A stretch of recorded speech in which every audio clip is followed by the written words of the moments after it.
Okay, here we go. Last section, medical imaging informatics. Medical informatics is the effective use of medical data, information, and knowledge to improve healthcare, and it's done through network computer servers and workstations.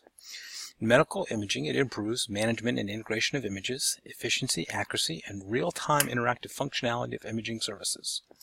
So you've got the HIS, which talks to the RIS, which talks to the PACS, and they talk to all the imaging systems. Health Level 7 standard. So Health Level 7, or HL7, since 1987, is to standardize the way that health information is retrieved, exchanged, integrated, and shared. HL7 is to medical information what DICOM is to medical images. It's the software standard for exchanging electronic text information between departments and institutions. So you have DICOM, which moves the images around, and you have HL7, which moves all the data in text format to go with those images. Two kinds of records: electronic medical records and electronic health records. And what I really want you to know is the difference between the two. Electronic medical records is for one practice, one hospital, one place. You go to the orthopedic doctor because you broke your ankle, he has his EMR. You go to Lancaster General to have surgery on your broken ankle, they have their EMR. Every place has its own EMR. The electronic health record is everybody's EMR put together in a lifelong medical history from birth to death. So EHR covers every place you've ever been as a patient. EMR is each and every hospital, doctor's office, place like that. It's individual. So medical records have to be secured, and there's three key components to security of medical records. Privacy. We've all heard of HIPAA. Hopefully you've had HIPAA beaten into your skull repeatedly. It's all about protecting the patient's privacy. HIPAA is to keep patient information and protected health information private, so that doesn't get out and get shared with the world. Authentication. It allows senders and recipients of medical information to verify each other's identities. You have to log into systems. That's one element of authentication. And integrity. It ensures the integrity of the data in your system. You don't want bad data in your system. The HIS. The HIS is an umbrella computer system, and what they mean by an umbrella computer system is, I want you to think of Epic. If you've seen or used Epic in your travels, right? Inside of Epic you have the RIS, Radiant. You have the cardiology module, Cardiant. You have the lab system, Beaker. So all of these are inside the hospital information system, but you have all these little modules under there that do all these different things for RIS for rad techs, cardiology information system for cardiology workers. So HIS, umbrella system, has a whole bunch of cool modules. Protocols. Protocols are rules that facilitate the exchange of data between nodes of a computer system. The one that we're most concerned with is DICOM. It's the protocol that's used within PACS. It's how the images move around. They use DICOM protocols. TCP involves packets, and we're going to talk about packets in a minute, so I just want you to keep the idea of packets.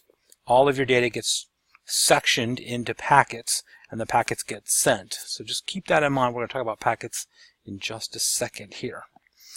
Also, I want to point out that routers are used to connect WANs to the internet. So again, to go back to my previous example, if you were sending a pediatric study from here to CHOP in Philadelphia, that would have to travel through some routers on the internet to get that information there, whereas a LAN, you probably wouldn't need any routers. It's probably all connected through a single hub. Okay, so DICOM Modality Worklists. As I talked about, that's the way that the control computer uses to communicate information back and forth to the HIS, to the RIS. It's the link that transfers patient information between the image acquisition stations and to the RIS or the HIS. The HIS assigns unique numbers to medical record number, not something we care too much about. The accession number. The accession number is an institution's unique number for identifying a particular procedure or exam, and it's always in the DICOM header.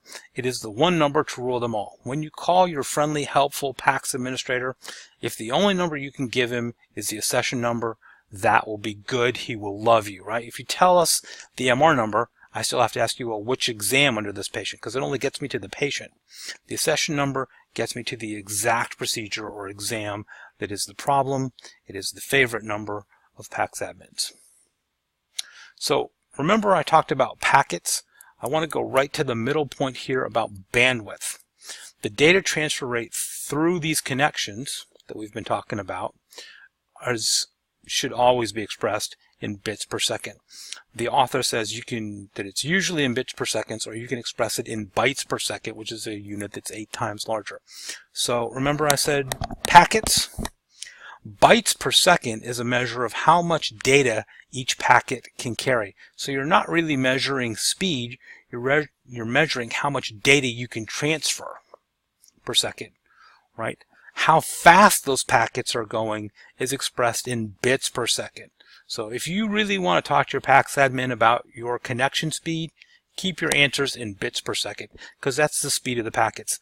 Bytes is the payload or carrying capacity of those packets. The radiologist workstation. It has a lot of cool things running on it. It's got those prefetch programs that go and get the studies for the next day. It has the intelligent image hanging protocol. We don't want the radiologist dragging and dropping and spending his time manipulating the image. We want it to just come up the way he wants to see it. It has special image processing algorithms customized to disease, radiologist preference. It will make things appear the way he wants them to. Those hanging protocols have steps so he can move the images and put them where he wants them, all kinds of cool things. And it has decision support tools such as CAD, computer-aided diagnosis. And these are all part of the PACS system. That is the end of chapter 36. I'm sorry I went really fast, but I wanted to keep these videos short as possible. Thank you for watching. I hope to see you guys around. Have a great day.